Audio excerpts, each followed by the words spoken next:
రాజస్థాన్ ప్రజల ఆకాంక్షలు నెరవేర్చడంలో బీజేపీ ప్రభుత్వం పూర్తిగా విఫలమైందన్నారు కాంగ్రెస్ నేత ప్రియాంక గాంధీ. కాంగ్రెస్ సర్కార్ అమలు చేసిన సంక్షేమ పథకాలన్నీ ఆపేశారన్నారు. ప్రజల సంక్షేమానికి కాంగ్రెస్ అలుపెరగని పోరాటం చేస్తుందన్నారు ప్రియాంక.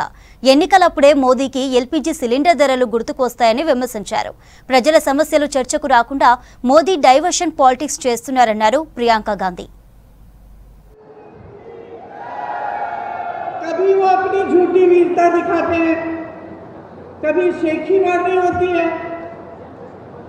कभी कबीरदास जी को गोरखनाथ जी से मिलवा लेते हैं अपने भाषण में, कभी गटर से गैस बनाते हैं, कभी बादल में मिसाइल छोड़ देते हैं, कभी मांस मछली की बात करते हैं। अब मैं आपसे एक सीधी सी बात पूछना चाहती हूँ बहनों और भाइयों, आप दूर दूर से यहाँ आए हो एक नेता की बात सुनने के लिए। इन बातों से आपके जीवन का क्या मतलब है बताइए? कोई मतलब है? मेरी बहनें यहाँ बैठी हैं, सबसे बड़ी आपकी समस्या आज क्या है? महंगाई है।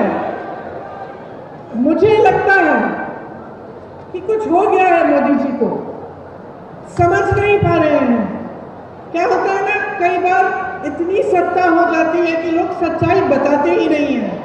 घिर जाता है इंसान, चाहे उसके संघर्ष की कुछ भी उसका अनुभव होता है, लेकिन जब सत्ता इतनी हो जाती है लोग डरते हैं, अधिकारी डरते हैं, जो साथ में काम करते हैं वो डरते हैं कि असलियत न बताएं, तो वो इंसान कट जाता है जनता से।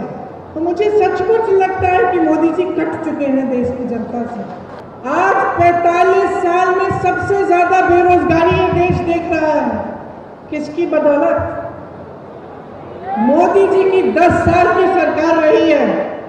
आज कह रहे हैं कि सिलेंडर को 400 में बिकवाएंगे, तो पिछले इतने सालों से 1200 में क्यों खरीदवाया?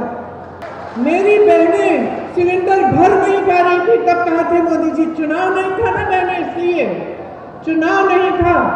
अब चुनाव आ रहा है तो सिलेंडर का दाम घट रहा है, चुनाव आ रहा है तो महंगाई घटाने की कोशिश हो रही है। नहीं तो अब तक पेट्रोल डीजल के दाम क्या थे?